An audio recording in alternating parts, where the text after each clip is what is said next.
해도 되죠? 예. 박희정 씨랍니다. 박희정 씨.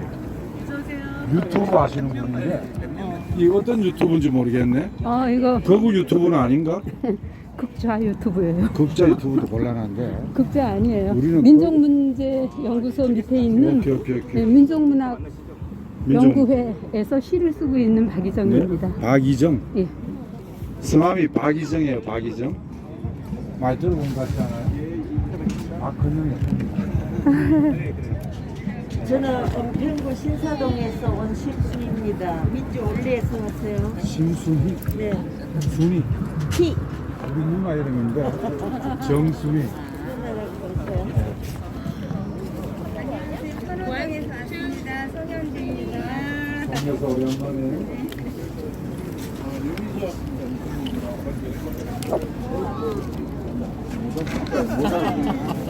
예, 회원 이공석입니다. 잠깐 물 좀 한 번 먹고. 물 좀 먹고.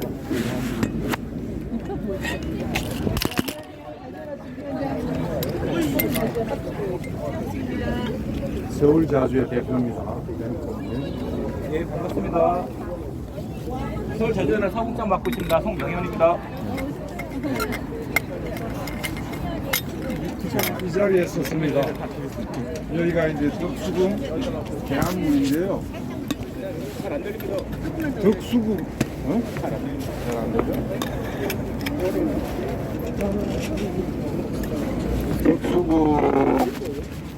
덕수궁만 설명해도 한 반나절은 돌면서 해야 되는데 간단하게 하고 우리 원래 코스를 진행을 하도록 하겠습니다.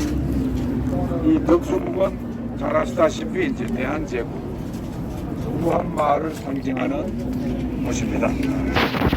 옛날에는 왕족이 살았던 곳인데 대한민국에 경복궁이 이제 임진왜란때 불타지 않았습니까? 경복궁이 이제 불탄 이유를 놓고도 말이 많아요. 외놈들이 불을 질렀다는 말. 그 당시에 피지배 계급 민중들이 우리를 내팽개치고 임금이 임진강을 건너서 도망갔다 해서 분노해서 들어가가지고 불을 질렀다는 설 여러 가지가 있지만 어쨌든 경복궁이 불탄 이후에 여기에 잠시 온 거예요. 전쟁 끝나고 난 다음에 여기 잠시 왔다가 뭘 지었게? 창덕궁을 지은 겁니다. 그 역사 사실을 알고 계셔야 돼요. 그 이후에 이제 고종대에 와서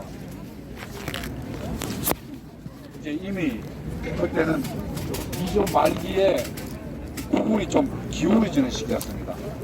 민중의 힘, 민중의 요구 의사를 반영하지 않는 이 이조 봉건 왕조가 자기 힘을 자숙의 힘을 기르지 않고 자숙 힘을 기르는데 소홀히 한 채 외세 열강에 기대가지고 그 정동 덕수궁 바로 뒤쪽에는 10개에 이르는 열강들의 공사관이 있었습니다. 말씀해 줄 수 있으신가요? 저는 미 공사관만이 아니라 러시아 공사관 그거 쫙 프랑스 쭉 영사관이 있었던 곳이에요. 그래가지고 그 유명한 아관파천이라는 아관파천이 뭐냐 아라사에 간 거예요. 아라스 공사관에 임금은 쉽게 이동을 하는 게 아니거든요. 전화번호하고 나중에라도 제가 문자 드릴 테니까요. 아시죠? 그냥 박희정 TV라고 하면 되나요? 을미사변을 통해서 명성황후로 지금 예, 명함을 그 역사책에서 이제 민피로 알았습니다. 민피가 일본 민자에 의해서 잔악하게 이제 참사를 당한 이후에 고종이 겁이 나가지고 그 당시에 강국이었거든. 알았어, 러시아가. 그래서 공사관에 가서 우리 훈련전을 머물렀다가 여기 있습니다. 그 역사를 보세요. 1800 예. 알겠습니다. 가방 좀 들어드릴까요? 이게 좀 사실 저희가 매달 이제 진행할 계획인데요. 저희가 이거 일정, 오늘이 처음이에요? 오늘이 올해 이제 처음 시작하는 거라서. 예동강을 타고 들어갔던 저 서울 자주연합회. 그 당시에 사무실이 여기 민주문명소 옆에 있습니다. 민족문제연구소 적혀 있어요? 예, 누구냐면은 예, 예. 박지원의 손자예요. 아, 괜찮습니다. 천천히 하십시오. 말고 그래서 이제 서울 전역을 나눠서 좀 저희가 이제 탐방을 할 겁니다. 박지원의 손자가 박수인데 매번 강사도 바뀌고 뭐 이렇게 해서 해설사도 바뀌고 그래서 아 저분이 이제 올라오는데 저희 자주연합 집행위원장 하시면서 예. 백두산 역사 기행도 많이 하시고 일어나가지고 예, 저기 들어가서 볼게요. 예. 예, 예, 예. 신고도를 수상시켰어요. 그 몇 해 3년 후에 또 한 번 달라들었다가 또 내쫓긴 이후에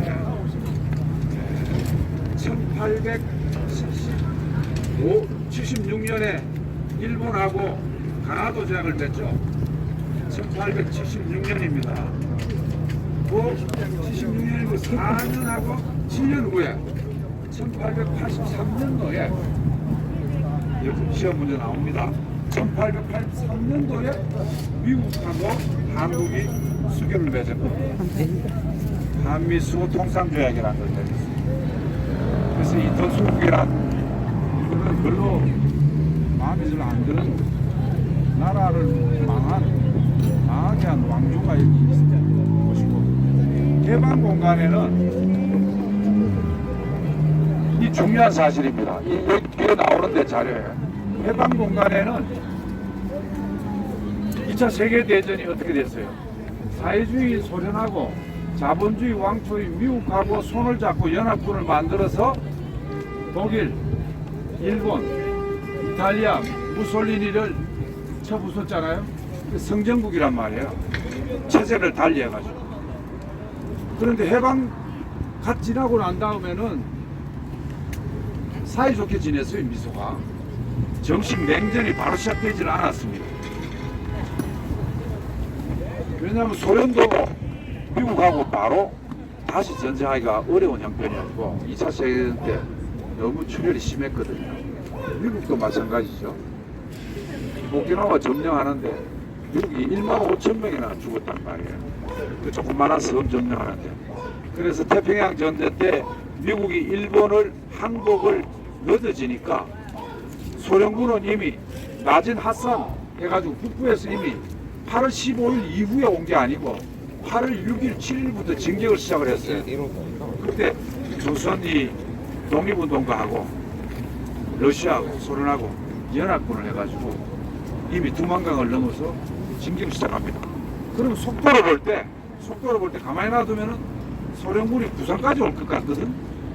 그래가지고 미국이 얘기한 거예요. 38선을 갈라먹자고.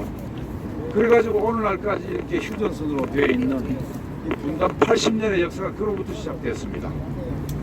그리고 키포인트, 요거는 역사책에도 안 나오는 겁니다. 원래 철도가 두만강 철교를 넘어가지고 어디까지 다닐 수 있나 하면은 제진까지 철도가 나 있었습니다. 제진은 지금 휴전선 이남이에요. 38선 이북이죠. 철도가 다녔습니다. 그리고 강릉에서 포항까지, 지금은 삼척에서 포항까지인데 삼척에서 포항까지는 철도가 아예 없었습니다. 일제 말기에 소련군이 빨리 밀고 내려올까봐 중앙선을 개설해가지고 포항에서 영주로 가게 한 거예요. 영주 제철, 이 지금 지키고 있는 그걸로 이제 철도로 뺐단 말이에요. 그런데 지금 다시 연결됐습니다. 부산에서 강릉까지 갈 수 있도록, 삼척 강릉까지 갈 수 있도록 철도가 연결됐고, 지금 강릉에서 제진까지 지금 연결하면은 제진부터 두만강까지는 철도가 원래 있었습니다. 그리고 세월 좋을 때 노무현 때까지 철도가 시험 운행까지 했습니다. 그걸 동해 북부선이라고 합니다. 자, 이 말은 무슨 말씀이냐면은 앞으로 여러분 기회 되면은 부산에서 열차를 타고 일단은 강릉까지 가는 거야. 그것도 새벽에 출발해야 돼. 일출 광경을 봐야 됩니다. 그 전 세계에서 바이칼 다음으로 멋있는 광경을 볼 수 있을 겁니다. 그런 다음에 남북 교류 협력이 재개가 되면은 바로 열차를 멈추지 말고 두만강 철교를 넘어서 핫산으로 거쳐서 시베리아 횡단 열차를 연결을 해서 저 우술스를 거쳐서 하바롭스크를 지나서 치타를 지나서 이르츠쿠를 지나서 모스크바에서 계속 직진하면은 폴란드 바르샤바에서 계속 직진하면 독일의 베를린, 계속 직진하면 프랑스의 파리, 옆으로 옆구리를 해서 지하로 가면은 영국 런던, 계속 직진하면은 스페인 마드리드까지 간다. 상상이 됩니까? 이건 꿈이 아니고 우리 노력 여하에 따라서 자주납 가입 안 하신 분들은 다 가입하시고 열심히 하면은 우리 손으로 그것을 안아올 수가 있다 하는 말씀을 드립니다. 그래서 미소 공동위원회가 열린 곳이 바로 대한문 석조전입니다. 해방공간에 미소 냉전이 47년도부터 시작됐는데 45년 8월부터 46년 3월달 47년도 7월달 두 번에 걸쳐서 미소 공동위원회를 다시 말해서 모스크바 삼상회의 결과에 동의하는 정당 시민사회단체가 참관을 하고 미소가 소련군 장교 치스타코프가 여기 왔고 여기 사진 나왔는데 여운현 선생하고 악수하는 장면 나오죠. 그래서 해방 공간에서는 여기가 통일 정부를 수립하기 위해서 노력했던 곳이자 대한제국 시기에는 나라를 망친 한심하기 짝이 없는 이조 봉건 왕조가 열강의 눈치 보고 자적 힘을 키우지 못해서 나라를 망친 장소라는 것을 꼭 기억해 주면서 행진을 시작하겠습니다. 지금 이제 서울지방법원, 고등법원 대부분이 서초동으로 다 이사했잖아요. 이사하기 전에 일제 때부터 있었습니다.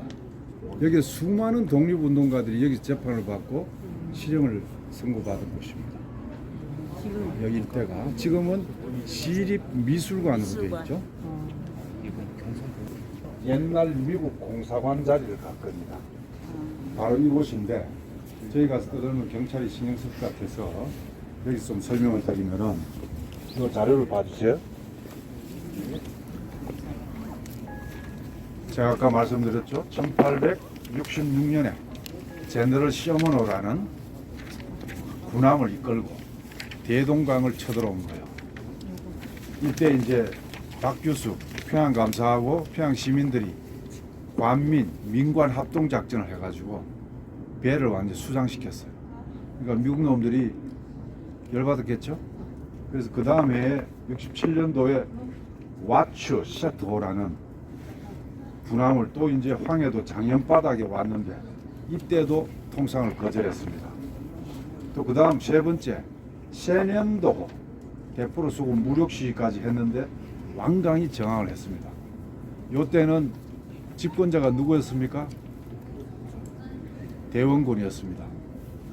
대원군이 아들 고종을 앞세워서 섭정을 했는데 대원이 대강 하파라고 불렸던 완강하게 이제 우리는 쇄국정책이라 그러는데 이게 우리가 대외적인 관계를 하기 싫어서가 아니라 힘이 딸리는 상태에서 관계를 하면은 종속되고 예속된다는 것을 대원군이 굉장히 똑똑하고 카리스마가 넘치는 분이에요.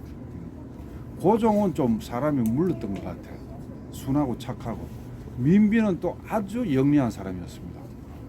그래가지고 그래도 고종도 똑똑하니까 아들 중에서는 그랬는데 대원군이 그냥 하고 싶어서가 아니라 그런 미래를 보면서 이제 힘을 키우자. 그래서 대원군이 쇄국 정책만 한 게 아니에요.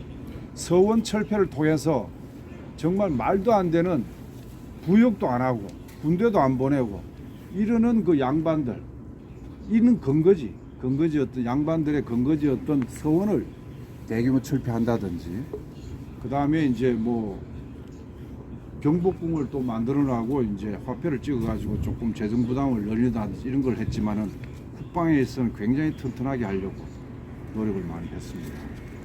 자, 그런데 무려 셔먼을 온 지 5년 만에 이제는 어마어마한 군대를 끌고 온 거야. 그게 우리가 잘 아는 신미양요입니다. 병인양요와 신미양요.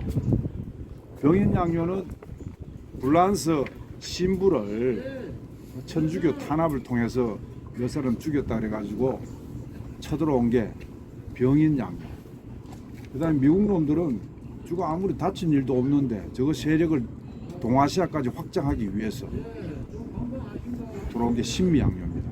이때 많은 분들이 돌아가시는데 어재현 장군을 비롯해서 저는 사망하는 완강한 투쟁을 하는데 광성보, 강화도의 광성보를 꼭 가보시기 바랍니다. 그 처참한 상황. 그 이후에 이제 82년도에 제물포에서 통상조약을 맺고 81년 미국하고 정식 수교가 시작된 거야. 그 다음에 83년도에 공사관이 세워졌습니다. 공사관. 자, 그런데 공사관은 그때까지만 하더라도 조선이 외교권이 있었던 거예요. 근데 1905년 을산 늑약을 통해서 외교권이 박탈되죠. 1907년도를 통해서 정미조약을 통해서 군사권, 군대까지 해산당합니다. 외교권이 없으니까 공사관이 아니야 이제 영사관이 된 거야. 미국 영사관. 외교는 일본이 담당하니까 미국 사람들, 특히 신부를 선교사가 대부분이었습니다. 미국 사람들이 항상 외세가 약소국을 침입할 때는 제일 먼저 들어오는 게 종교가 들어옵니다. 선교사가. 그 다음에 장사꾼이 돌아요. 그 다음에 나중에는 군대가 돌아. 이런 식으로 먹어 들어오는데 자국민들을 보호하기 위한 것이 영사관이잖아. 그래서 공사관이 영사관으로 바뀐 거야. 근데 영사관이 폐쇄가 돼요. 언제? 1941년도. 태평양 전쟁이 난 거예요. 미국하고 일본이 전쟁하니까 영사관도 철수했습니다. 제네바 통해가지고 철수했습니다. 그 자리로 가보겠습니다. 경찰이 시비 걸지를 모르기 때문에 살살 한번 걸어보겠습니다. 던지고 이런 거 준비한 사람은 없죠. 바로 이제 옛날 공사관이 있고 그 뒤에 현재도 미국 대사가 사는 관저인데 그 관저 이름이 뭔지 아는 사람? 하비브 하우스라 그래요. 하비브 하우스. 하비브가 누구냐면은 7.4 공동성명 박정희가 유신 선포를 할 때 미국 대사가 하비브입니다. 김대중 납치했죠. 박정희가 일본에 가 있는 김대중을 납치해서 태평양 현해탄을 오면서 빠져 죽이려고 했잖아요. 그때 하비브가 개입해서 살려준 겁니다. 그래서 김대중과 미국 관계는 굉장히 깊은 관계예요. 자, 성조기를 어떻게 좀 불태울 방법 없나?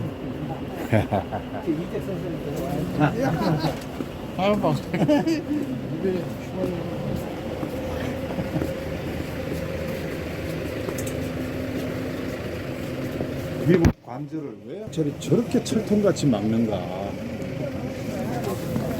우리 저 이란이나 지금 다른 나라, 베네수엘라나 이런 나라 같지 않고 한국 사람들은 너무 온순해. 점잖아. 착해. 그리고 또 경계도 철통 같아. 경계도 철통같이 하기 때문에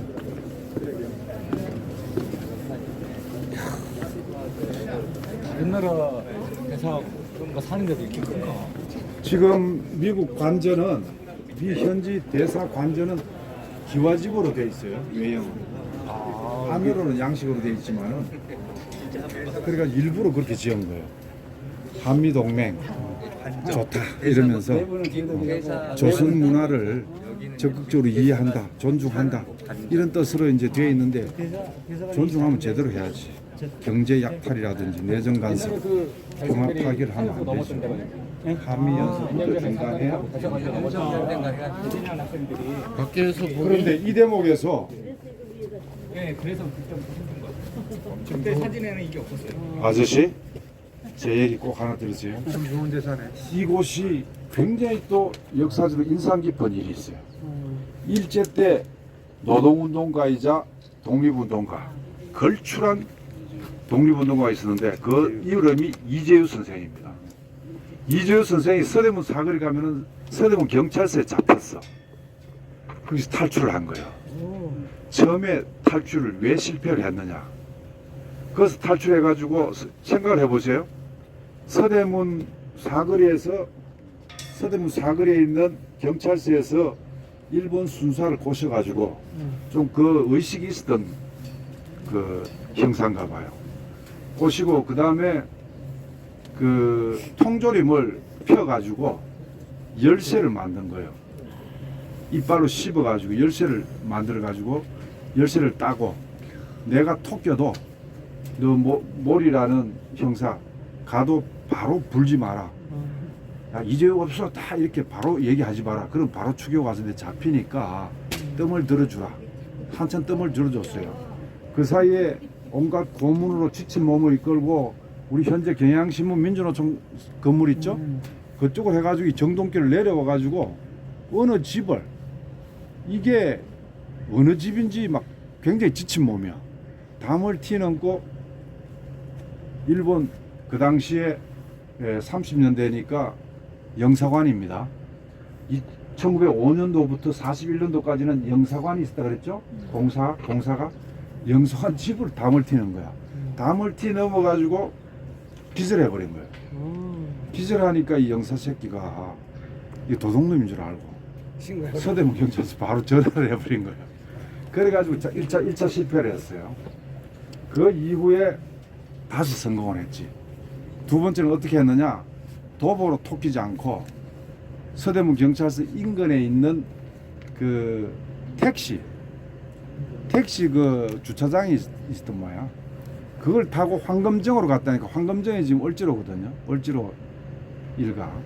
황금정에 가서 다시 아니다. 버스를 탔나? 그 버스 주차장에 있었는데 버스를 타고 황금정으로 가서 황금정에서 택시를 타고 아니 택시를 탔다. 먼저 택시를 타고 먼저 토끼고 그 다음에 버스를 타고 지금 동대문 가면은 지금 동대문역 1번 출구쯤 그쪽이 낙산 그쪽이 오르막이잖아요. 오르막인데 그래서 동숭동에 있는 경선 제국대에 있는 삼택이라는 미학계 교수 집에 딱 간 거예요. 그 두 번째 탈출. 그래서 미학계 선생의 집에 그 마루바닥 마루에 불을 파가지고 50여일 숨어 있습니다. 50. 그래서 미학계가 잡힌 이후에 잡히고도 이틀 정도 버텨준 거야. 미학계 선생이 안 들어오니까 이상하다 싶어서 다시 튀었어. 다시 튀어가지고 그 다음에 어디 가냐면은 신설동 사촌이라고 지금 불리는데 지금 청계천 제일 꼭대기로 가면은 신설동에 오는데 사촌이라는 게 모래입니다. 모래 사자. 그게 빈민촌이 있었던가 봐. 빈민촌에 방을 가명으로 얻어가지고 그때부터 경성 트로이카 이 노동운동을 지도를 했습니다. 그래서 신설동 일도에 있는 그 종영반직이 지금 대광고등학교 자리가 일제 때 종영반직이었어. 거기에 이제 이현상 선생이 이제 그 화학섬유 요쪽 경성 트로이카 책임자였고 뭐 어디는 뭐 이런 식으로 해서 그래서 이재유 선생 자주적인 노동운동가 주체적인 노동운동가 코민테런의 눈치를 보지 않고 오직 우리는 우리 실정에 맞게 민족 문제와 계급 문제를 결합시켜서 이론과 실천을 결합시켜서 하자고 이재유 선생이 튀어넘다가 이 개새끼 영사관이 찌르는 바람에 1차 실패했다는 사실 그거까지 기억하시고요. 매색들이 이렇게 잘 지켜주네. 아주 그냥 깨알같이 나쁜 놈들이네. 이 감금 상태가 나쁜 정도야. 이름이 아니 진혁이 아니 이래 이렇게 좋은 데는 연금시키고 저 석조전에서 바로 예방공간에서 미소 공동위원회 플러스 모스크바 삼상회의를 지지하는 정당 단체 인사들이 모여서 회의를 했는데 그때 이성만 김구 선생은 미소 공동위원회 참여를 안 했겠어요? 모스크바 삼상회의 신탁 통지를 반대하는 운동을 했기 때문입니다.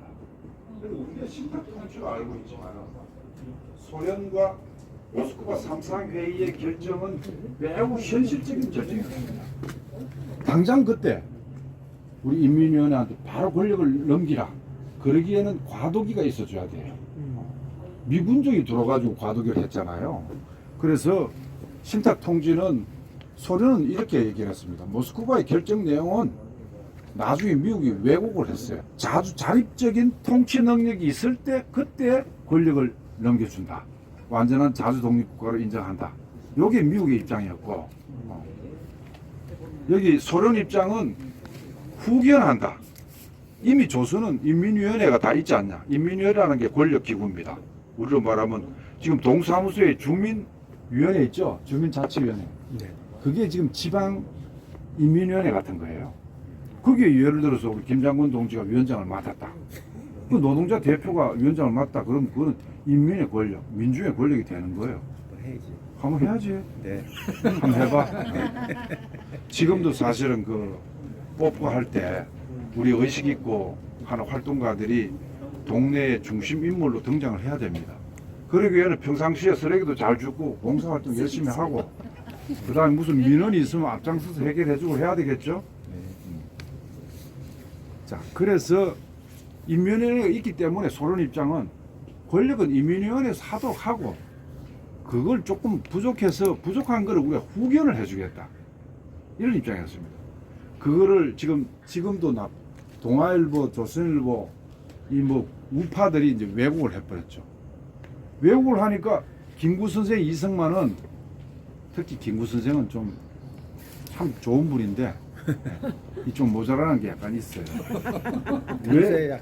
이 속아 넘어가가지고 우리가 어떻게 나라를 찾기 위해서 어떻게 살았는데 당장 내놔라.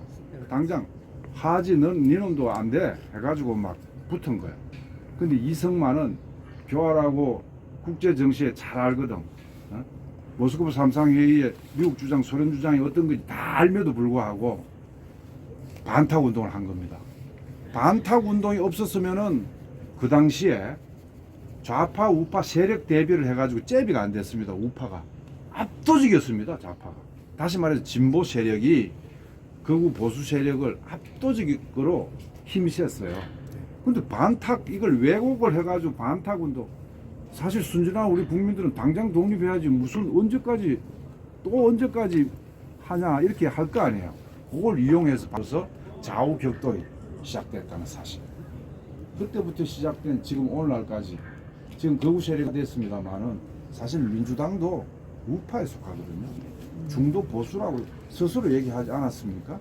네. 중도 보수라 놓으니까 지금 트럼프 저지랄 하는데도 이재명 정부가 눈치를 보고 하면서 이재명 정부 국정 지지도가 69%까지 갔는데 적은 건 잘합니다. 자, 길 좀 비켜주시고 큰 것 특히 이 미국을 포함한 이 외세하고 싸워야만이 불가피하게 싸우기 좋아서 싸우는 게 아니라 우리 국익을 지키기 위해서 어쩔 수 없이 싸울 때는 싸워야 되는데 아직도 그러지 못한다든지 특히 돈 있는 재벌 이 또 요구 삼성전자, 하이닉스 요새 주식을 끌어올리는 중심축인 이런 부분에 또 요구를 무마할 수 없다든지 이런 거에 대해서 한계를 드러내는 것이 지금 중도 우파의 한계라고 보면 되겠습니다. 자, 전진하게 석조전 꼭 기억하시고 그래가지고 여기에 주로 온 사람은 중도 좌파인 여운형 선생 그 다음 중도 우파인 김규식 선생 네. 그 다음에 이제 허헌 선생이라고 세 여자 중에 한 여자가 허정숙이라고 태양산에서 싸웠던 그 허정숙 아버지가 일제 때 3대 인권 변호사의 한 분이었던 허헌이었습니다. 허헌 선생 이분들이 이제 여기 다 모여가지고 미소가 회의를 하는데 그는 우리의 운명, 우리 민족의 운명, 통일 국가 건설을 위해서 논의하니까 당연히 거기 참가해서 발언권 있고 이랬죠. 근데 그것이 좌절됩니다. 그 사이에 이승만 이 대통령이 나쁜 짓을 많이 해요. 그때는 대통령도 아니었는데 이미 46년도에 미소공동위원회 중에 정업 발언을 통해서 정업에 가가지고 우리는 단독 정부를 수립해야 된다. 미소공동위원회가 우리를 결정할 게 아니라 유엔에 넘겨야 된다. 유엔이란 그 당시에는 미국이 좌지우지하는 압도적인 미국 중심의 국제 질서를 관장하는 기구였단 말이에요. 근데 결국 그렇게 됐어요. 미국도 처음에는 화합해가지고 이 좌우 다 합작해서 친미국가로 만들려고 한 거예요. 근데 그 친미국가가 됩니까? 나중에 미소간의 냉전이 시작했어. 이 시험 문제 나옵니다. 트루만 독트린. 47년도 7월 달에 트루만이 독트린을 발표해. 이제는 미국의 주적이 미국이다. 아주 소련이다. 지금까지는 독일, 일본, 이탈리아 이 파시스트 세력이었는데 이제는 소련이다. 해가지고 미소 냉전이 시작되다 보니까 그때부터 이제 분단으로 가니까 이승만 현실론이 먹어 들어간 거야. 그래서 단독 정부가 됐고 더군다나 그 모윤숙이라든지 그 여자는 그 포주나 마찬가지인 여자야. 아주 나쁜 친일파인데 우리 시 많이 모윤숙 씨도 많이 했죠. 그 모윤숙이가 유엔에 이제 우리의 운명을 결정하는 권한을 주니까 유엔의 인도 제논이라고 인도 사람이 수장인 임시 대표단이 온 거야. 유엔 대표단이 와가지고 이제 총선거 관리할 수 있도록 또 오니까 그걸 모윤숙이가 그 젊은 여성들을 제논을 딱 해가지고 공작을 한 거야. 그걸 뭐라 그러노? 그걸 공작을 한 거야. 그러니까 제논이라는 놈이 허물허물해져가지고 제대로 보고를 안 하고 말이야. 그래서 결국은 단독 정부로 갔다 하는 거야. 너희 운명의 석조전, 덕수국 석조전을 기억하면서 대사관만 안 내는 대사관도 안 내고 평택도 안 내고 그렇습니다. 아 여기도 그 저기를 이건 벌써 정말 안 내요? 안 냅니다. 굉장히 아예. 넓은데. 이게 아예 굉장히 넓게 줬습니다. 이 안에는 바로 저 건물이 관저고요. 이 앞에 공사관 옛 건물이 있어요. 저 기와로 만들어놨죠. 저기 가서 보면 되겠다. 저 동국생명. 동국생명 옥상에 가면은 저 내부를 볼 수가 있는. 그런데 아마 못 내려보게끔 올라갈 거야. 차단을 할 거예요. 주변에. 아마 여기서 미사일 때리고. 대사 얼마나 했다. 문덕전에서 을사조약이 체결됐나요? 사조약이 이완용하고 그지 않아요? 동물 모양 써네. 찾아봐야 되는데. 그런 것 같은데.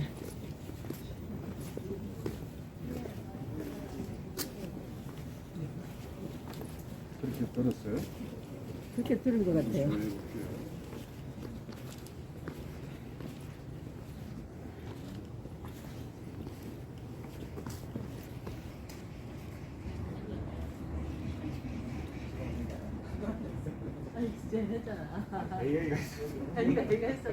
예?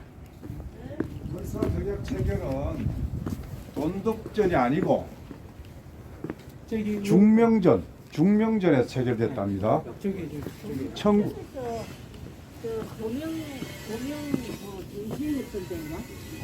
돈독전은 아니고 중명전. 위 대사관인데 맞은편에 있는 거기서 맞아. 정덕은 저기는 무슨 자리지? 세조 때 만년이고 중무실이래. 나무야? 인수대 무슨 세죠. 그 유명한 이수대비가 여기서 일을 본 거예요? 미터가? 정덕원 인덕원 있잖아요. 인덕원이요. 인덕원이라고 뭐 했던 자리일까요? 그 궁녀들 나이 많으면은 모여 살았던 퇴직한 네. 궁녀가 아니라 그 뭐 내시 내시들이 불알 까면 내시들이 예전에 그곡 지나가다 보면 까불해가지고 그 같이 가면 안 돼요. 거기 구치소도 있어요. 근데 인도원 근처에서 내가 80 몇 년도에 83년도 말인가 그 이제 지하에 방을 얻어가지고 현장 활동한 거죠.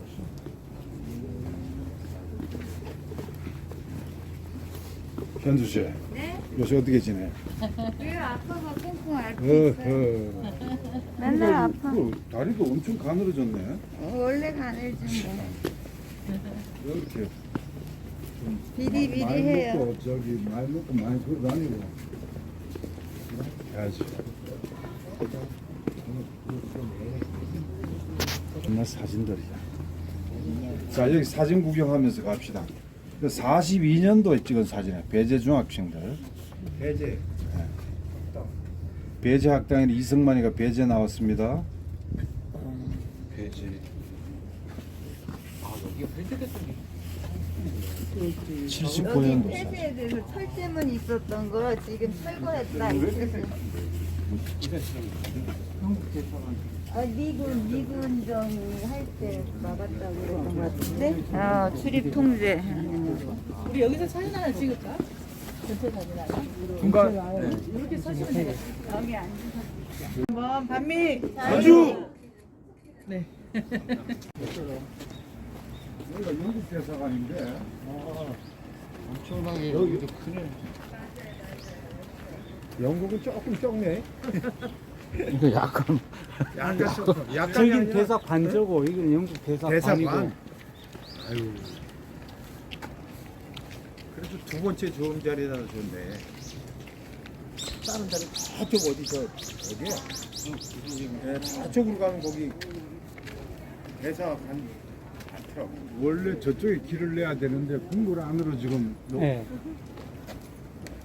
못 넘어가게 이렇게 딱 해놔서 여기면 다닐 수 있게끔.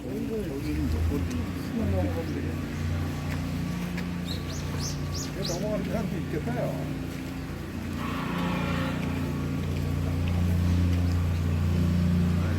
여기 뭐 금방 넘어가면 되겠네. 네.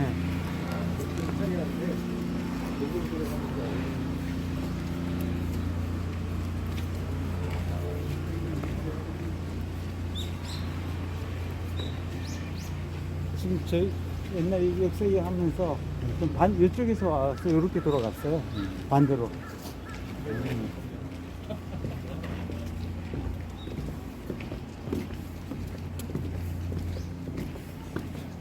자, 영국 깃발 있습니다. 영국 대사관.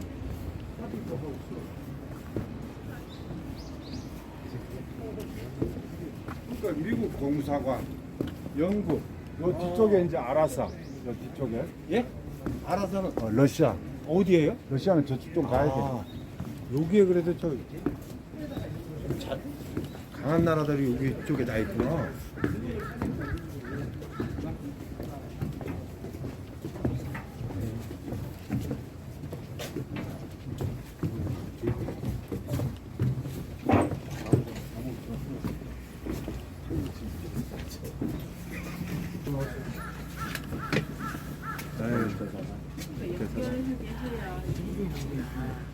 전에 저쪽으로 갔는데 이렇게 자, 영국 대사관 앞에서 얘기해 줄 게 있습니다.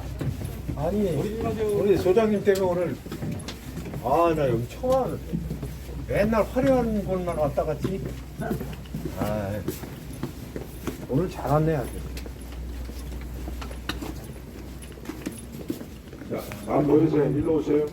이런 걸 봐야 되는데 역사 시험 문제 나오는 핵심 포인트 한 가지만 얘기했고요. 너무 고시공부. 자, 빨리 와요. 저기도 소주네 영국 대사. 한 명이 쓰잖아. 아까는 많잖아요. 성공회까지 여기 연결돼 있죠. 자, 영국 놈들은 우리한테 잘했느냐? 결코 잘하지 않았습니다. 영국은 한때 거문도, 지금 우리 거제도를 점령을 한 적이 있어요. 무력 시위를 했습니다. 그러니까 미국 놈들은 대동강 앞바다를 거슬러 올라와서 행패를 부렸고, 그 다음에 강화도를 때리고 이랬고, 영국은 거제도, 지금 거제도 땅이 굉장히 큽니다. 우리나라 섬 중에. 네. 그걸 점령해가지고, 그걸 가지고 압박을 가했고, 청일전쟁이 언제 일어났죠? 1894년도에 일어났습니다. 동학농민혁명을 진압을 광군의 힘으로 안 되니까 청나라에 손을 벌렸어. 그러니까 일본이 잽싸게 우리도 간다. 그래가지고 일본 놈들은 인천으로 들어오고 청나라는 군산으로 들어갔습니다. 그러니까 이 땅에서 붙은 게 청일전쟁입니다. 청일전쟁에서 누가 이겼죠? 일본이 이겼어요. 일본이 이겼죠. 일본이 이겼는데도 불구하고 한반도를 그때 배타적으로 먹지를 못했습니다. 왜? 삼국 간섭이라고 들어갔죠. 삼국 간섭. 한국 간섭이라는 게 영국, 독일, 러시아 이런 나라예요. 그래서 일본이 청나라를 이겨가지고 지금 거의 지금 대련이라든지 이런 걸 다 먹었단 말이야, 점령을. 그래서 산동반도 이거를 일본 그 조차지로 활용받고 이랬는데 삼국이 간섭을 해가지고 그걸 다 돌려줬습니다. 다 돌려줬어요. 그 다음에 어떤 전쟁이 있었습니까? 1904년도, 5년도에 러일 전쟁이 있었어. 청나라는 깼어. 그 다음에 남은 게 러시아예요. 그리고 미국, 일본은 미국, 영국은 일본을 압니다. 러시아가 강국이었기 때문에. 그래서 러일 전쟁에서 마침내 아무도 예상하지 못한 러시아가 진다고 상상하지 못했는데 쫓겼습니다. 그래서 일본이 러시아마저 점령하니까 이제 한반도 주변에 자기를 반대하는 세력이 없어. 그때 등장한 게 카스라테프터입니다. 카스라테프터 조약을 맺어서 미국이 필리핀을 먹고 조선은 일본이 먹는다. 그때 말이 조선은 조선까지 미국이 먹을 거야. 그럼 그때 미국과 일본이 충돌했겠죠. 근데 미국은 태평양 멀리 있어. 근데 러시아는 바로 가까이 있는 거야. 블라디보스토크가 얼마나 가깝습니까? 그러니까 일본이 러시아를 깨니까 그러고 미국하고는 절충하고 갈라먹기니까 더 이상 열강 중에서 일본을 막아줄 데가 없었단 말이야. 우리 자주적인 힘이 없이 열강들의 균형을 맞춰서 평화를 가져온다. 이건 거짓말입니다. 그래서 항상 우리는 균형 외교만이 아니라 자주 균형 외교, 자주성에 기초한 균형 외교. 지금도 마찬가지입니다. 우리 자주적 힘이 없이 중국, 러시아에 기대 가지고 미국, 일본을 막거나 미국, 일본에 기대 가지고 중국, 러시아의 남진을 하면은 안 된다는 말이지. 한반도는 역사적으로 지정학적으로 결국은 왜 하게 돼 있어. 그런데 우리가 힘이 강할 때는 우리가 세계 평화에 중추적인 역할을 해요. 우리가 힘이 셀 때는. 힘이 약하면은 우리는 쑥밭이 되고 열강들까지 전쟁을 해가지고 세계 대전이 벌어졌던 이곳입니다. 우리는 운명적으로, 우리가 태어난 이 한반도는 운명적으로 지정학적으로 그럴 위치일 수밖에 없어. 자, 생각해 보란 말이야. 이란에 핵무기가 있고 그 다음에 ICBM이 있어서 미국이 이란을 건드릴 수 있어요? 지금 이란이 핵무기를 못 만들게 억제하느라고 저렇게 난리 퍼지치고 소학교를 때려가지고 165명을 포함해서 어린이들을 학살하고 그런 것들을 이미 북은 다 일찍 경험했어요. 일찍. 1차 핵위기, 2차 핵위기, 90년대 초 1차 북핵위기, 2000년 초반에 2차 핵위기, 이걸 통해 가지고 핵무기 못 만들려고 얼마나 영변을 포격한다. 포격했으면 전쟁 났죠. 제2의 한국전쟁.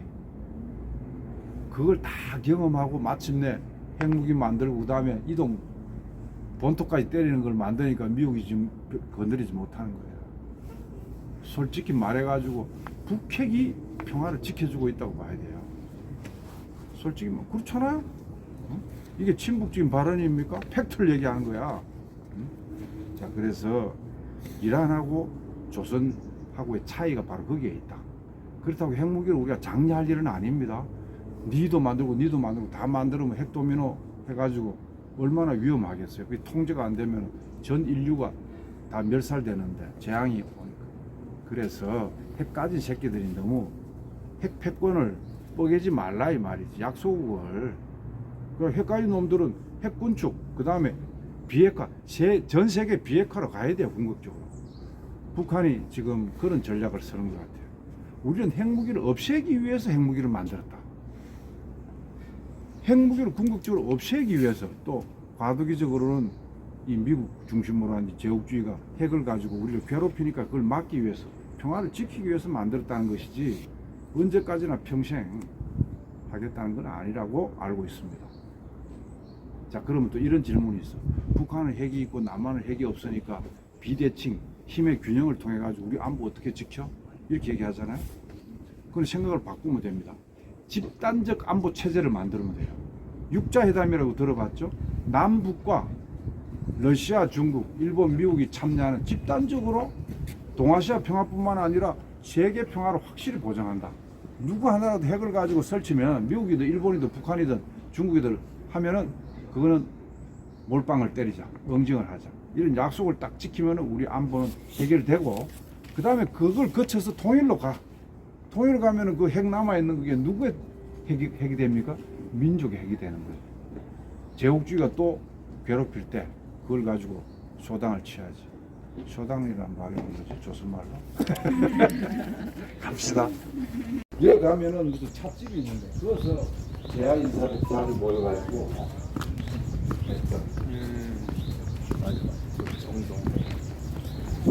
시청이 신건물인데 옛날 구건물은 어디에 있지? 없애버렸나? 앞에 있습니다, 앞에. 뒤에 있어요. 그게 이제 일제시대 때 만들어졌고, 해방 공간에 이제 서울 항성 그걸로 이제 서다가 한국 전쟁 때는 저게 밀고 내려와가지고 그 당시에 이제 서울시 해방된 상태에서 인민위원회는 얼마 누구야? 이성엽이가 이제 서울시당위원장인데 자기 정체를 아는 사람을 저 옛날 시청 지하에 토지조사위원회라는 걸 만들어가지고 자기 아는 정체를 아는 미국의 아타리라는 걸 아는 사람이 학사를 만들었어요. 옛날 그래서 지금 그 조선 총독부하고 이 시청 이거는 연결이 되어 있습니다.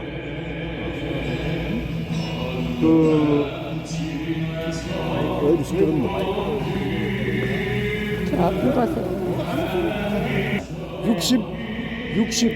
1987년도 6월 10일 날 60대회를 하지 않았습니까?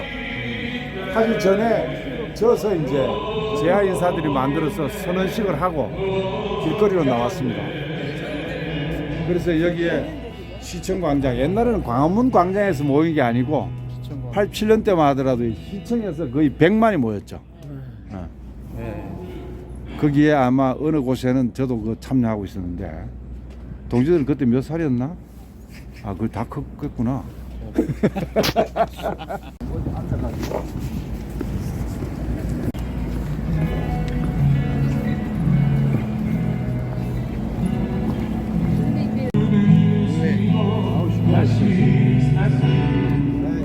저 자리가 옛날에 국회였습니다.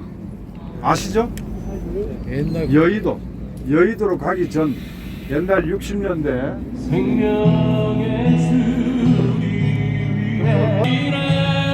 주님만이 온 세상을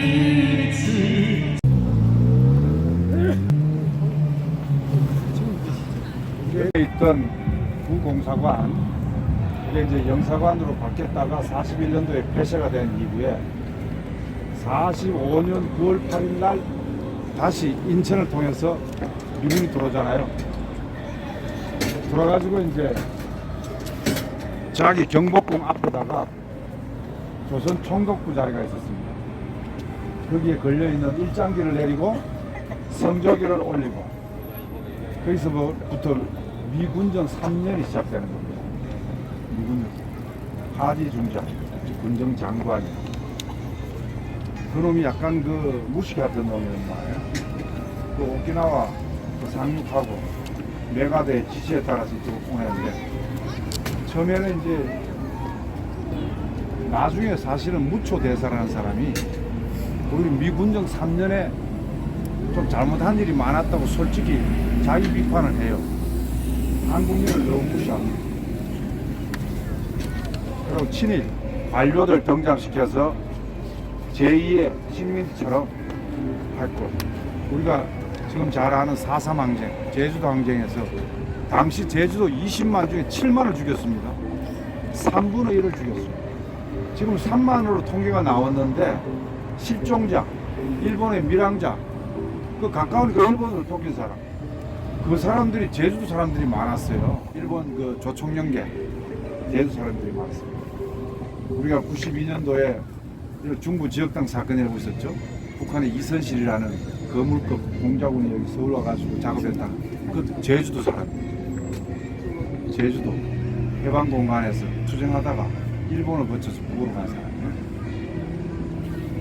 자, 그래서 제주 4.3을 진압하라고 명령받았다가 들고 일어난 부대가 여수 14연대죠.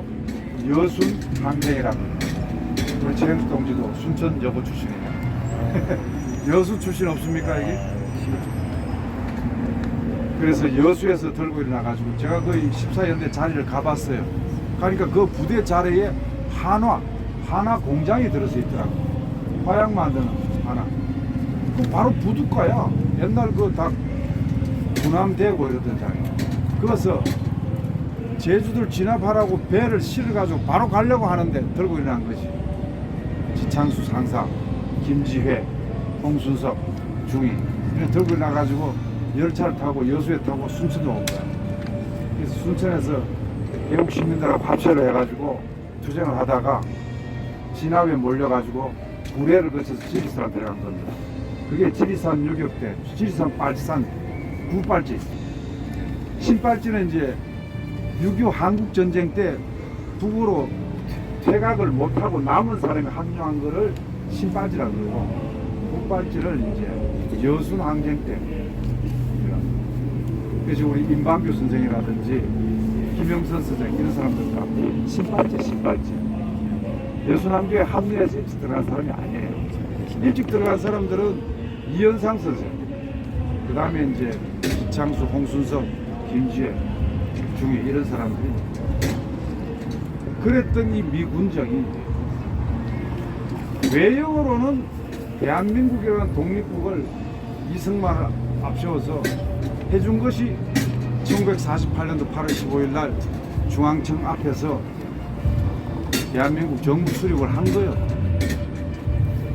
근데 저 자리가 바로 일제 때는 조선 총독부 자리고 미 군정청 자리고 그 다음에 중앙청이 70년대까지 있다가 철거를 해가지고 그 건물 잔해를 어디에 보관하고 있을 때 천안 독립기념관에 가면은 그 뒤에 중앙청 꼭대기 그 동그란 거 그것도 그거 가면 볼 수 있어요. 해체를 해가지고 건물 자재들을 천안 독립기념관 뒷산에 가면 있어. 자, 그래서 미 공사관이 이제 행정청이 되고 그 다음에 48년도 정부 수립했으니까 정식 이제 대사관을 돼야 될 거 아니에요. 대사관. 그런데 대사관이 지금 광화문에 있는 그 대사관에 바로 만들어진 게 아닙니다. 어디였을까? 바로 반도호텔. 반도호텔이었어요. 반도호텔은 일본 자본이 1936년도 만든 국제호텔이에요. 서울에 국제호텔이 2개가 있었습니다. 조선호텔, 반도호텔. 지금은 조선호텔 그 명칭 그대로 사용하고 있죠. 조선호텔 그 바로 앞에 원구단이라고 있었어. 그 제사실에는 황구단거든요. 그 황구단은 또 어떤 자리냐면은 그 봉건 왕조 때 해마다 이제 그게 천하를 비 빨리 내리게 해주소서 하늘을 향해서 제를 지낸 데인데 그 자리에서 일제 때 어떤 일이 있었냐면은 이등방분 손자하고 안중근 의사 아들하고 화해시키느라고 일본 총독부가 했던 곳이 바로 그 황구단입니다. 그래서 그걸 화해했다. 이제 다 일본에 복종하자. 저항의식을 버리자. 라고 했던 것이 조선호텔 앞에 있는 황구단이었습니다. 그리고 남산에는 또 큰 신사가 있었습니다. 남산에 큰 신사. 그래서 서울역에서 지금 바로 남산으로 올라가는 거기에 계단을 쫙 해가지고 큰 신사를 만들었습니다.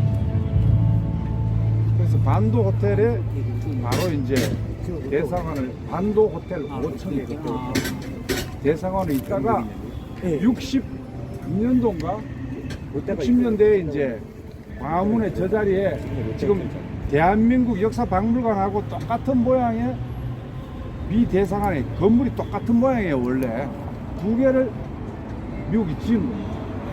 그때 기관이 무슨 용도로 처음에 지었냐면은 원조로 해줬잖아요.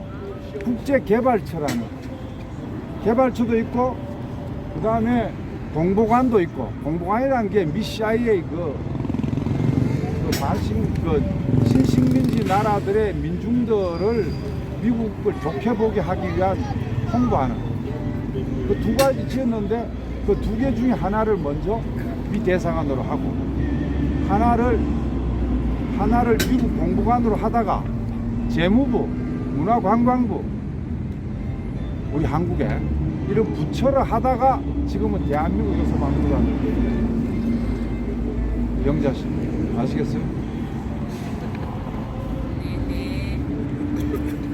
자, 이 카스라 테프타부터 미국 놈들은 항상 일본 놈을 앞세워서 한반도를 지배하고 실속을 차리고 있었고, 그 다음에 카이로 회담 때도 독립 능력이 준비될 때까지 무한정 언제 독립시켜준다는 얘기가 없었어. 얄타 회담에서도 20-30년 정도는 필요하지 않겠나 이렇게 얘기했단 말이야. 이게 한국민들하고는 전혀 안 맞죠. 자, 요게 바로 1945년 9월 8일 날 인천 앞바다로 들어온 하지 중장을 포함한 미 군정이 돌아가지고 일본 놈하고 항복 문서를 받고, 그 다음에 중앙청에 깃발을 내리고 올리고 하고 들어오는 장면입니다.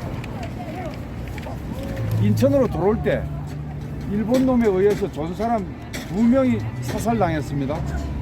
미국 온다고 환영을 했는데 이거 데모하는 줄 알고 갈긴 거예요. 그 조사도 미국 놈이 잘했다, 메가드 포고령에 따라서 이거 잘했다고 했습니다. 그거 문책하지 않았어요. 이거는 이제 체제 전쟁이에요. 체제. 요거는 뭐냐면은 영이 있습니다. 미군정청 뒤에 덕수궁 저 광화문이 있었는데 광화문 앞에 빨래, 행주 이런 거를 늘어놓은 겁니다. 이게 궁궐 앞에 중앙청 뒤쪽에, 미군정청 뒤쪽에 미국 놈들 그 난닝구라든가 하얗게 그런 아무도 이렇게 목사님처럼 명확하게 제시하시는 그렇게 개무시했습니다. 일본 놈들이 조선 총독부를 그 앞에 26년도 1926년도 남산에 있다가 남산에 조선 총독부가 있고 조선 통감부 자리에 조선 총독부를 하다가 1926년도에 여기 지을 때 왜 경복 틀어막고 그걸 지었느냐? 조선을 완전히 지워버리겠다는 식으로. 그래서 경복궁 지나면 이게 또 청와대 자리에는 경무대라고 있죠? 이 경무대는 이승만 때 청와대 이름이 경무대 있지 않았냐 그러는데 이조 시대 때부터 있었던 경무대입니다. 그 자리에 바로 조선 총독 관저입니다. 이거. 그 다음에 하지 중장에 살았던 미군정 장관 관저입니다. 이거. 그 다음에 이승만 관저, 윤보선 뭐 등등 박정희, 김영삼, 윤석열이가 용산으로 가기 전까지 여기 있다가는 온전하지 못하다, 지리적으로 안 좋다 이런 풍수지를 가지고 얘기하는데 그런 게 아니라 대한민국의 정말 예속에 짓눌려 있고 제국주의에 짓눌려 있는, 그리고 반민중적인 정책을 서고 이러면서 다 자기 운명이 잘못된 거지 왜 풍수지리를 탓하란 말이야. 여기가 좀 습한 지대이긴 했대. 옛날에 미조시대 때는 둔전이라고 왕실에 뒤에 그 농사 지어서 그 수확을 가지고 이제 왕실이 재정을 충당하는, 그래가지고 내가 습한 지대라 하네. 자기만 잘하면은 풍수지리를 능가하는 구체적인 인생도 그렇고 나라도 그렇고 운명을 개척할 수 있습니다. 유튜버님 아시죠? 그래서 풍수지리서를 탓해가지고 조상 무덤을 옮기면은 잘 된다더라 해가지고 그 지랄병 떨지 말고 열심히 살아요. 조국과 민중을 위해서 헌신하고, 그러고 돈 좀 생기면은 약자를 돌보고 민원을 앞장서서 대변하고 이런 일을 해야 복받지. 무슨 뭐 조상부들 바꿔가지고 자꾸 헌신을 하고 적어도 활동가들. 그런 돈도 없지만 맞습니다. 그런 돈이 어딨어. 자, 또 걸어봅시다. 이건 1926년도 오래됐다.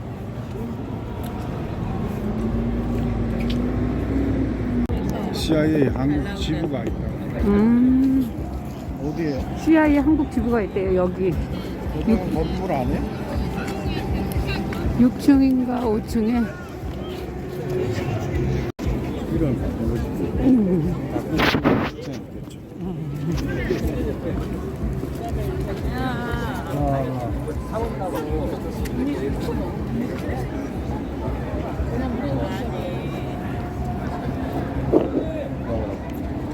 자, 이쪽은 보세요.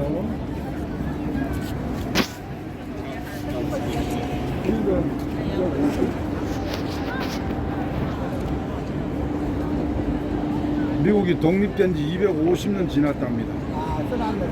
또 있어요? 미국이 영국으로부터 독립됐지만 아메리카 대륙을 점령하고 수많은 원주민을 학살하고 지금도 중동에 학살극이 벌어지고 있습니다만 미국의 역사는 침략과 전쟁과 학살의 역사였습니다. 남북 전쟁도 그렇잖아요. 남북 전쟁도 그렇죠. 저끼리. 자, 그래서 한국 전쟁 이후에도 한국 전쟁 때 이제 대사 얘기를 좀 해야 될 텐데, 한국 초대 주한 미국 대사가 누군지 아시는 분? 무초라는 사람입니다. 소리가 잘 안 들리는 안 들려? 무초라는 사람. 무초? 배삼의 무초? 배삼의 무초 비슷한데, 무초라는 대사는 미군정이 끝나고 초대 대사였기 때문에 거의 국빈 대우를 받았습니다. 국빈 대우. 이승만이가 무초를 떠받쳤습니다. 무초가 52년까지 대사직을 하는데 52년은 전쟁 중이었지 않습니까? 무초하고 이승만이가 마지막에는 갈등을 일으켰어요. 그 주요한 갈등이 뭐냐면 이승만은 전쟁 끝나지 말고 계속 북진하자고 주장했어. 저 밑에까지 밀렸다가 다시 올라갔다가 밀렸으면서 마치 지금 저 제렌스키하고 네타냐후하고 아주 유사합니다. 이승만이가. 윤석열이 이런 인간들. 윤석열이 계속 정권 잡았으면 큰일 날 뻔했어요. 그 전쟁 끝나면 네타냐후는 전범이야. 지금 국내법으로 기소가 돼 있어요. 그리고 외국에 가면은 수배가 걸려 있어.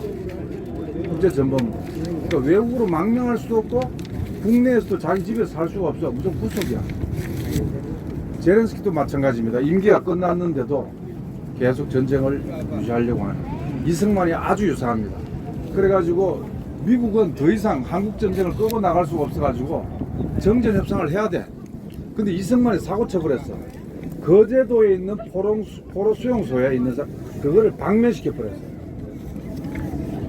포로 방사라 그러는데 물고기 방사하듯이 풀어버려가지고 가고 싶은데 가라 이거야. 근데 그렇게 돼버리면은 미국으로서는 참담하거든. 그걸 이제 교환을 해야 된단 말이야. 그 사람을 북을 보내주는 대신에 북에 잡혀있는 사람 데려와야 될 거 아니야. 그걸 풀어줘 보내고 얼마나 불따구가 쓰겠어. 그러니까 무초가 이승만을 욕을 티바지고 하니까 갈등을 일으키고 이승만을 더 이상 설득할 수 없다 싶으니까 무초를 소환해가지고 임기 끝내는 거예요. 오래 해먹었지. 48년도 8월 15일부터 해가지고 왔어. 그 이후에 이제 나온 사람이 이제 대사가 있는데 그 놈이 이제 이승만을 살살 달려가지고 정전 협상을 했다는 거예요. 그 다음에 4.19 때는 또 맹나가바? 맥나각인가? 그 친구가 대사였어. 미국 놈들이 참 나쁜 놈들이에요. CIA가 이미 박정희, 김종필이하고 이게 선을 대가지고 우리가 구테타 일으키면 묵인해 줄 수 있냐? 그때가 이제 미국 입장은 냉전 시기였기 때문에 반공 전초 기지로서 강력한 통제력이 있는 민주당 정권 윤보선 뭐 장면 이렇게 해가지고는 안 되겠다. 그렇게 했더니 학생운동 뭐 가자 오라 남으로 오라 뭐 만나서 판문점과 통일운동이 활성화가 되고 정교조의 전신이었던 교원노조가 대구에서 만들어지고 그 다음에 대한노총을 민주화해가지고 뭐 노동조합도 활성화시키고 이랬다가는 이게 반미로 갈 것 같거든. 그러니까 박정희를 내세워서 강력한 반공 권위주의 체제를 하는 게 낫겠다고 한 거예요. 미시아에는 이미 그런 정수부수 했는데 국무부는 그것도 모르고 처음에는 장면 정부를 지지한다. 그럼 3,000명 가지고 무혈 구테타를 일으킨 거야. 3만 명의 원주에 이하림 장군에 있었단 말이야. 군 동원에 진압합시다. 그러니까 윤보선이가 또 바본 멍텅구리 새끼야. 그때 윤봉선이가 진압하자 했으면 박정희 구테타가 좌절됐을 수 있어요. 근데 우리 군 내에 충돌을 일으면은 북한한테 존재시키지 않느냐, 요런 생각, 약한 마음을 가지고 있어가지고 진압을 명령을 안 한 상태에서 CIA 입장이 트루만한테, 케네디야, 그때는 케네디 정권이 보고가 돼가지고 국무부 온건판 이거 안 돼, CIA 입장 받아들여. 그래가지고 결국은 박정희를 지지하는 것으로 갔습니다. 그래서 4.19 때도 그랬고 4.19 때도 애매한 태도를 취했고, 물론 이승만이를 마지막에 하야성명서라고 막 윽박지은 미국 대사인 거 맞아. 그래서 한국의 학생들과 시민들이 혁명을 일으키고 그 다음에 마지막에 미국 대사가 계속 갔다가는 이거는 반미투쟁으로 발전하니까 하야시키라고 종용한 것도 사실이고, 5.16 쿠데타는 양다리 걸치다가 결국 박정희 밀어줬고, 삼성개헌 때도 박정희가 장기 집권을 가 삼성개헌 때도 그때가 이제 파병 막 하고 그랬거든. 월남 미소 냉전 격화돼 있고 그래가지고 장기 집권 하기나 말았거나 그거는 후순이야. 오직 미국의 전략을 이행하는 앞잡이로서는 그래가 삼성개헌도 묵인해줬고, 7.4 공동성명은 왜 남북 대화를 하도록 한 줄 아십니까? 그때는 미국이 핑퐁 외교라고 해서 중국하고 대탕트를 했어. 화해협력 중국하고. 그래가지고 특히 월남전이 있었는데 동아시아까지 긴장을 유지하면 안 된다 그래가지고 이쪽은 풀고 저쪽은 전쟁을 한 거예요. 근데 저쪽은 망했죠. 75년도부터 미국이 쫓겨나왔지 않습니까? 지금도 결국 중동에 쫓겨나올 거예요. 이라크에서도 철수했고 아프간에서도 철수했고 한국 전쟁도 종전하고 했고, 근데 아직도 여기 미군이 있고, 결국 베트남에서 전쟁을 하기 집중해야 되니까 동아시아에는 화해 협력을 해야 되니까 중국하고 핑퐁 외교하고, 그리고 소련을 견제하기 위해서 중국을 갈라치게 한 거야. 그러니까 일본 놈들이 잽싸게 중일 수교를 또 해버리네. 그 배경에서 남북 대화를 하게 한 겁니다. 그 직전만 하더라도 굉장히 북쪽에 군사 공세가 심했고 남북 갈등이 심했죠. 그리고 프레보 사건이라든지 정찰기 사건이라든지 이런 아주 북미 간의 갈등이 심했거든. 그걸 일거에 뒤집고 7.4 공동성명 한 거예요. 이후라 이렇게하고 김일성 주석 만나고 그랬는데, 그것조차도 7.4 공명이 뭡니까? 자주 평화 민족 대단결인데, 자주 민족 대단결 이거 했다가 오히려 반미하는 거 아니야? 그래서 항상 남북 대화를 필요에 따라서 종용하면서도 딱 제한을 줍니다. 그게 하노이의 결렬이고 판문점 선언 합의 이행의 파탄이고 이렇게 나타난 겁니다. 지금까지 저 양놈들 때문에, 저 원안의 양놈들 80년 때문에. 경제적으로는 원조, 그 다음에는 차관, 그 다음에 직접 투자, 간접 투자 해가지고 처음에는 미국의 인연 논산물 라마 있는 농산물을 원조라는 이름을 지원하니까 우리는 미국이 우리를 도와줬다. 경제를 이만큼 살린 원자자고 은혜 입은 사람이라고 착각하고 있는. 다 한국 경제를 예속시키기 위한 밑밥인데도 그걸 알아야 되는데 우리 한국민들이. 자, 그래서 여기 보세요. 노건리부터 해서 윤거미 사건부터 해서 교수 미성까지 장갑차로 말이 여중생들 깔아뭉개질 않나. 이때가 2001, 2년인데 이때가 2차 핵위기 때입니다.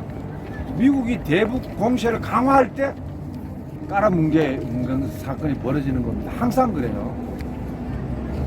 그런데 레퍼들하고 미 대사 2016년도 박근혜 때 그때 또 박근혜가 약간 친북 정책을 하려고 그랬는데 미국 때문에 못했거든.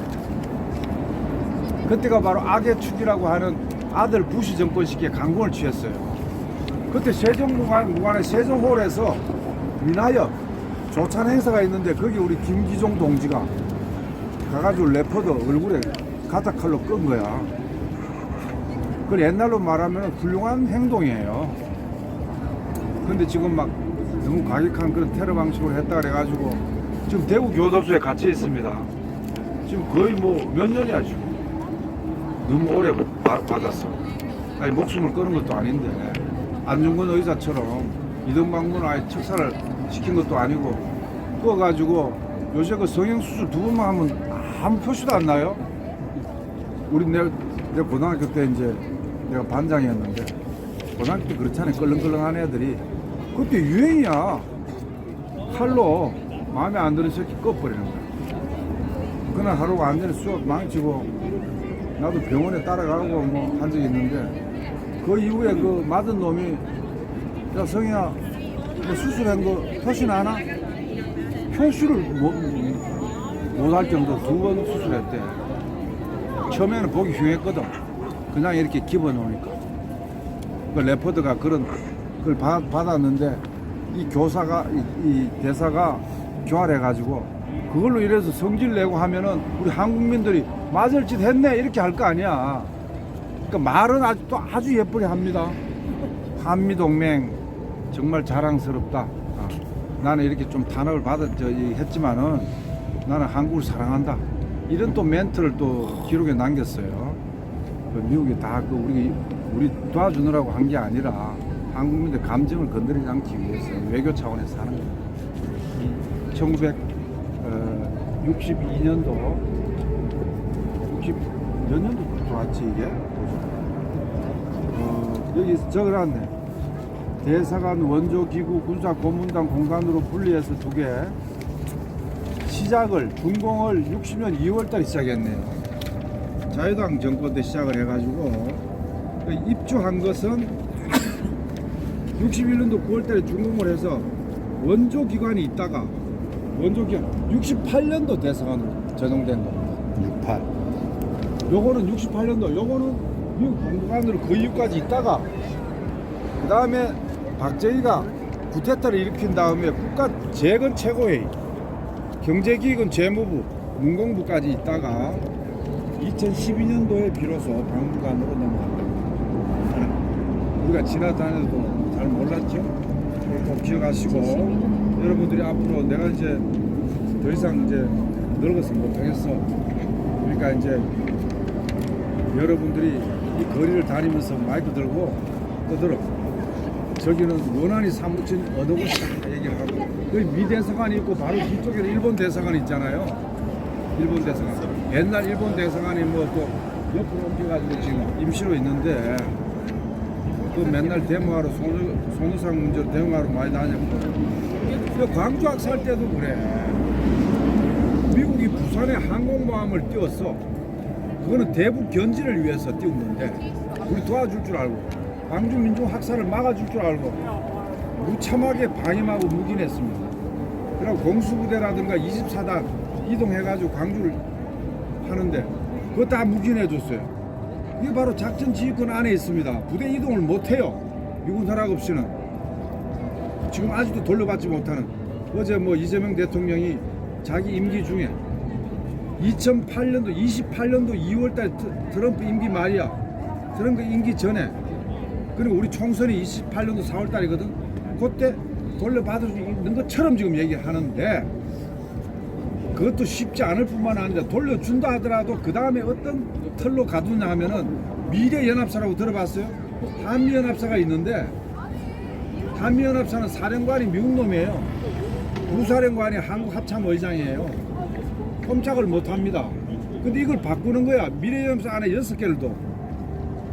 지상군 사령부 연합사, 특수전 사령부, 그 다음에 뭐 드론 사령부 6개 있는데 6개 중에서 지상군은 미군이 사령관이 아니고 한국군을 사령관을 시킨다는 거예요. 그럼 부사령관을 미군이 하는 거예요. 자, 이러면은 마치 이제 군사권이 우리한테 온 것처럼 보이지만은 그 모든 정보나 무기 체계라든가 미사일 방어체가 이게 다 미국하고 연합하지 않으면, 상의하지 않으면 전쟁할 수 없게끔 딱 만들어. 그래서 미래 연합사 체계라는 이 틀에 다시 가둠으로써 형식적으로는 전작권을 줄 수도 있습니다. 그걸 잘 알아야지. 전작권 준다 그러니까 이제 부사주권 찾아오네. 그렇게 하면 또 서고 넘어간다는 거야, 내 말은. 알겠습니까? 네. 전두환이야, 이 자식. 제가 5월 7일 날 북경을 갑니다. 가지고 노태우 아들을 만나요. 노재현이가 지금 주중 대사를 하고 있어. 그 노태우는 뭐 전두환하고 좀 달라요.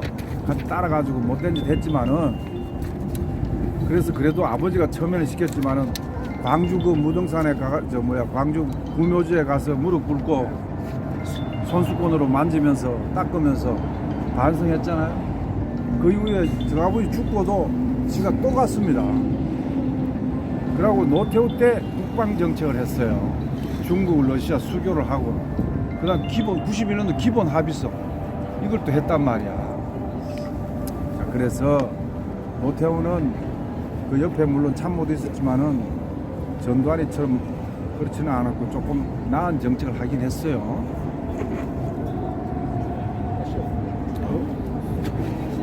자, 이동하겠습니다. 이제 남은 코스는 바로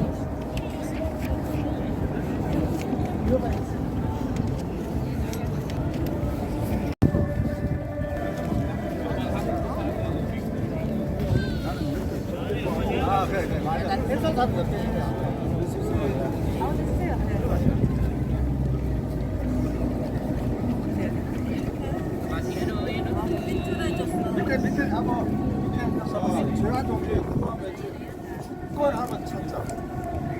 축구는 하면 자주 하죠. 축구! 한 번만 더 해주세요. 갈게요. 축구!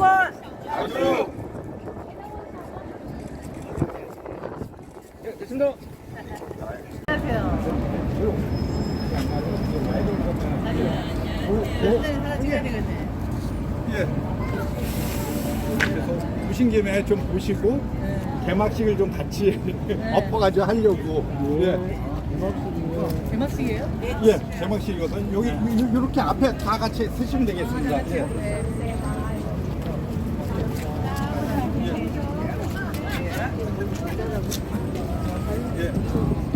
예. 안녕하십니까 서울 시민 여러분. 지금 여기는 미국 이스라엘의 이란 침략 전쟁을 규탄하는 이란 사진전을 진행하고 있습니다. 낮 시간이기 때문에 지금 개막식을 진행하려고 합니다. 지난달 2월달 미국과 이란은 이란의 핵 문제를 가지고 중요했습니다.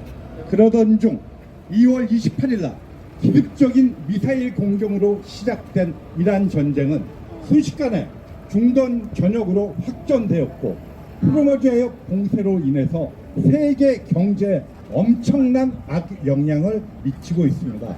우리나라 또한 민생 경제에 엄청난 영향을 받고 있는 상황입니다. 지금 미국과 이스라엘의 이란 전쟁은 명백한 침략 전쟁임이 분명합니다.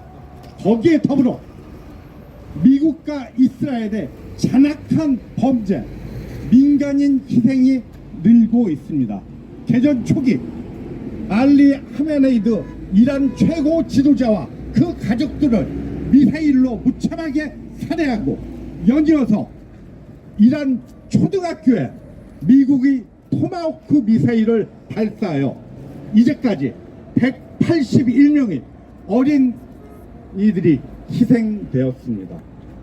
그럼에도 불구하고 미국은 아직까지 제대로 된 사과조차 없고 여기에 대한 조사가 없으며 이란의 행위다, 우발적인 사건이다 그러면서 발뺌을 하고 있는 상황입니다.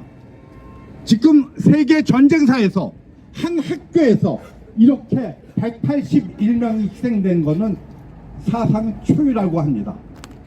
미국이 정밀 폭격에 의해서 이란 전 지역을 타격하고 있다고 CNN은 매번 밝히고 있습니다.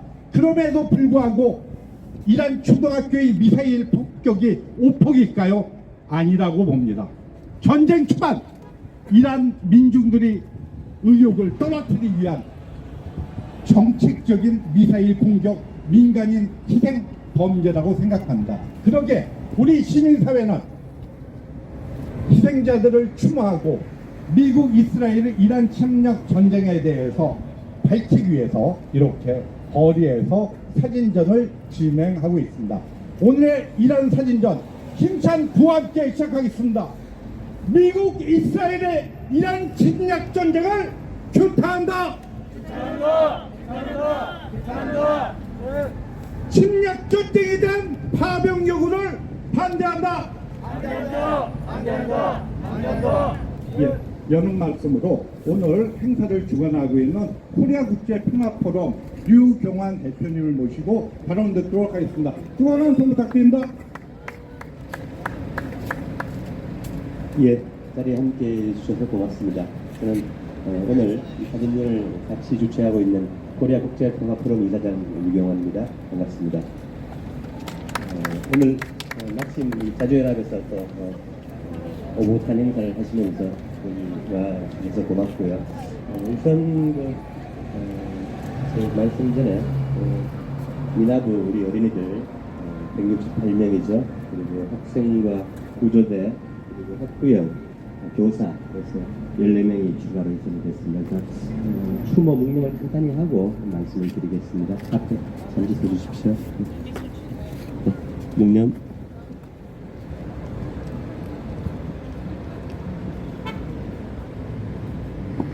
바로 예. 익히 알려져 있지만 이 학교는 이란 남부에 있습니다. 미국이 기습 개전을 하면서 2월 28일 날부터 전국에 지금까지 약 한 2만 군데 정도 폭격을 하고 있어요. 그런데 그 중에 이제 이 무도한 전쟁, 안일륜 범죄 대표적인 희생지가 여기 이란 남부의 미나브라는 작은 도시에 있는 여자 초등학교입니다. 그래서 수업 중에 토마호크 미사일 4발로 공습을 가했고 그 중에 2발이 불행하게도 학교를 정면으로 타격하면서 엄청난 아까 사회자 말씀하셨지만 전사에 유례가 없는 어린 여학생들의 피해가 발생했습니다. 토마호크 미사일이 첫 타격을 하고 살아남은 교사들과 학생들이 기도실로 피했음에도 불구하고 추가로 이렇게 떠있던 토마호크 미사일이 그 장면을 다 보고 기다리다가 학부형들과 교사들 또 구조대가 40분 정도 뒤에 도착하는 걸 기다려서 다시 2차 타격을 가해서 피해가 더 커졌습니다. 참 무도한 짓이죠. 그런데 트럼프는 처음에는 이걸 모른다고 하다가 숨길 수 없게 되니까 이란이 토마호크 미사일로 직접 타격을 했다고 둘러댑니다. 말도 안 되죠. 토마호크는 미국이 자랑하는 침략 최선봉에 서 있는 무기이고 지금 운용하는 국가가 미국, 영국 그리고 뭐 유럽의 스페인과 몇 나라인가 덴마크인가 2나라에서 한 4개국밖에 안 됩니다. 그 47년을 제재하고 있는 적국이 토마호크 미사일을 입수해서 자국의 어린아이들에게 사용했다고 뻔뻔하게 거짓말을 하고 있는 제국의 대통령이죠.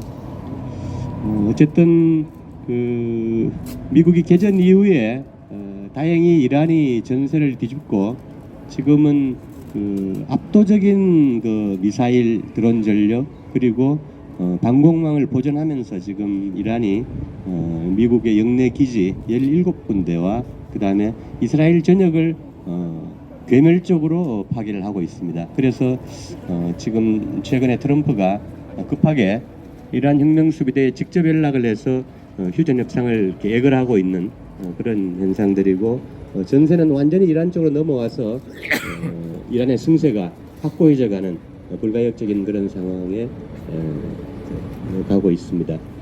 인류를 위해서 다행한 일이죠. 지금 미국의 영내 그 군사기지가 어제 뉴욕타임즈 보도도 13군데 정도가 그 주거가 불가능할 정도로 완전히 파괴되었다. 그래서 미군들은 사복을 입고 주변의 그 대도시 아파트나 호텔 이런 데 숨어 들어가서 원격으로 전쟁을 지휘하고 있는데 그나마 중동의 기지들이 거의 작동을 못하고 있는, 그리고 이스라엘 내 국가 생존 인프라도 거의 반파되어 가고 있는 그런 지금 이란의 놀라운 그 전력을 지금 우리는 보고 있습니다. 어쨌든 그 평화 협상이 지금 진행 중이지만 미국과 이란의 휴전 혹은 그 종전 조건이 너무나 간극이 크기 때문에 아마 한 2-3주일 이상은 최소한 그 미국 이스라엘의 요격망이 완전히 이렇게 뚫린 상태에서 이란이 거의 일방적으로 그 남은 영내 시설들을 이렇게 파괴하면서 승전 우위를 확고히 해가지 않을까. 그래서 영내 그 이란의 평화협상 조건처럼 영내 미군 기지들이 더 이상 재건도 불가능하고 앞으로 영내에서 완전히 나가고 중동 지역의 모든 전쟁이 중단되는, 그리고 팔레스타인의 해방이 가까워오는 그런 방향으로 지금 전황이 상당히 낙관적으로 흘러가고 있는 것은 지금 이란 국민들이 겪고 있는 이 고통스러운 전쟁에도 불구하고 그래도 좀 다행스러운 게 아닐까 싶습니다. 저희들도 국내에서 이란에 대한 연대 지지 활동들을 여러 차원에서 하고 있는데요. 그저께는 이란 대사 초청으로 기자들이 들어가서 대사관에서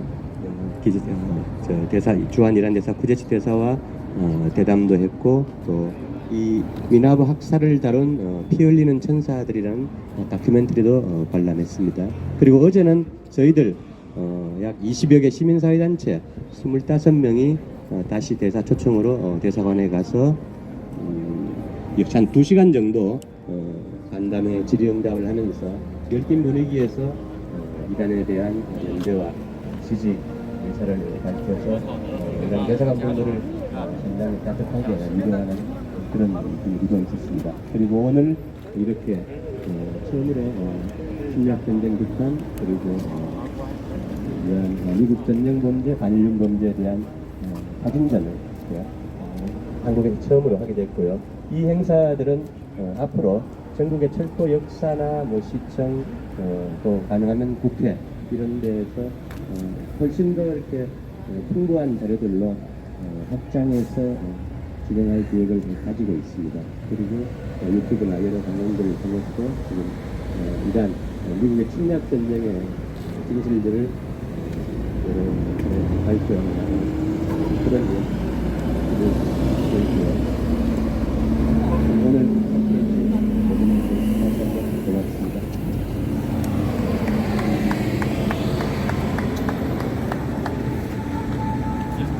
오늘 자외선 지수도 높고, 그리고 여기에 저기 이렇게 그 뭐죠?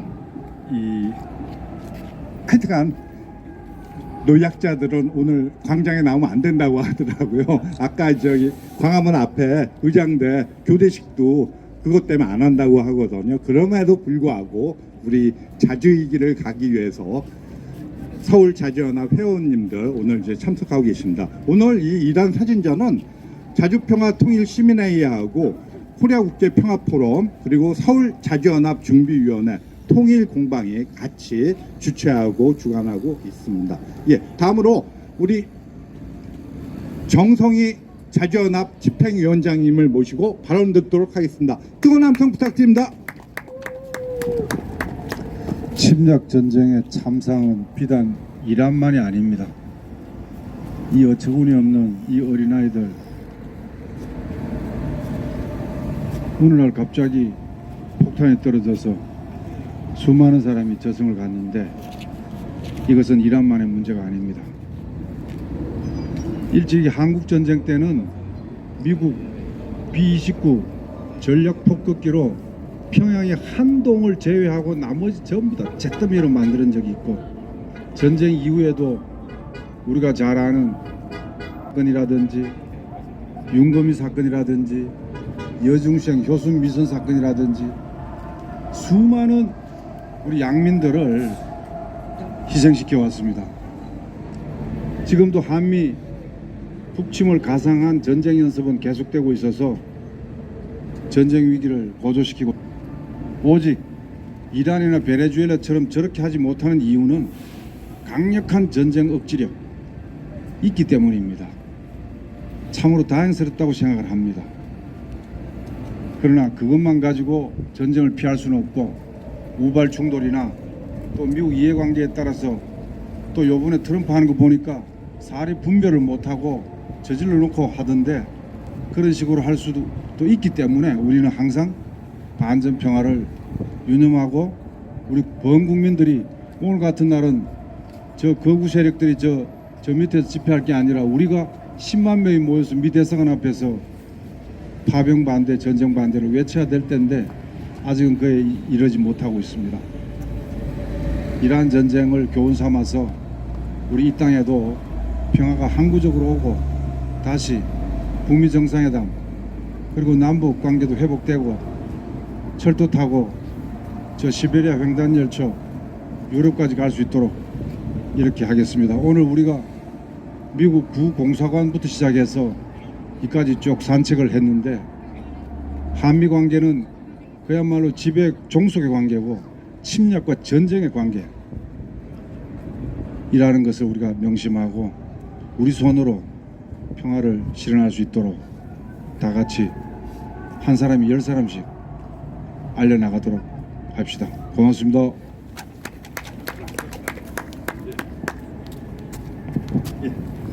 이상으로 오늘 이제 사진전 개막식을 마치도록 하겠습니다. 아까 초미세먼지였었나요? 초미세먼지 수치가 엄청 높대요. 마스크들을 하고 다니셔야 될 상황 같습니다. 예, 감사합니다. 이상으로 개막식을 마치겠습니다. 평화하면 진짜 주권 평화 그다음에 전쟁하면 반대. 아이고 찜닭에 들어가서 내가 또 찍을 테니까. 전쟁 안돼 하면 안돼.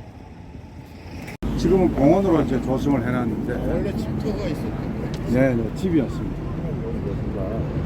그래서 궁궐이 있고 이쪽은 이제 서촌 북촌이 이쪽은 서촌이고 이쪽은 북촌이잖아요. 그 앞에 이제 일제 시대 때부터 일본 그 보이지 또 살았고, 그다음에 해방 이후에는 이 대사관에 살았고. 저희가 여기 옛날에는 사람 지나다니게. 옛날에는 미국인 거줄 때는 담 높이가 굉장히 넓었어요. 기억하실 겁니다. 그 담벼락을 딱 쳐놓은 거. 그 담벼락이 그 경복궁 그 지대입니다. 경복궁. 자, 우리 바로 식사로 바로 갈게요. 이쪽으로 가요. 라는 제목으로 장문에 글을 어제 올려놨어요. 제가 통과요. 어느 시기에 어떤 대사 이름이 어떤 나쁜 짓을 했는가, 그걸 꼭 한번 읽어보세요. 어디 사이트를 다시 한번. 소통과 혁신연구소 다음 카페 소통과 혁신연구소 딱 치면은 거기에 역사 문화를 안에 그러면은 대한민국의 역사와 중앙미 대사의 역할 이런 제목으로 그 대한민국 정부 수립 이후 오늘날까지 어떤 대사들이 있었고 그 시기에 어떤 나쁜 짓을 했나. 예를 들어서 광주항쟁 때 어떤 대사가 어떤 역할을 했나. 그때 글라이스틴이라는 놈인데 아주 나쁜 놈이야. 경상도 생겼는데 아주 그랬고, 그 다음에 유신 선포를 했을 때 미국 대사가 하비버라는 친구였는데, 그것도 아주 아까 우리가 미 관절을 한옥식으로 진 것도 하비버 주장 때문에 그렇게 지었다 그러는 거예요. 그렇게 한국 문화를 잘 받아들이는 것처럼 하면서 나쁜 짓을 많이 했고요. 유신을 인정을 하고 묵인을 하고 미국의 반공정책이라고. 지금 현재는 대사가 없어요. 대리대사입니다. 트럼프 취임한 지 상당히 지났는데 뭐 조셉 윤이다 누구다 해가지고 여러 명 대리대사만 두고 정식 대사를 아직 임명하지 못하고 있어요. 식사고 뭐? 식사 후에도 답사가 있어요? 아니 없어. 식사 끝. 선생님, 전 여기서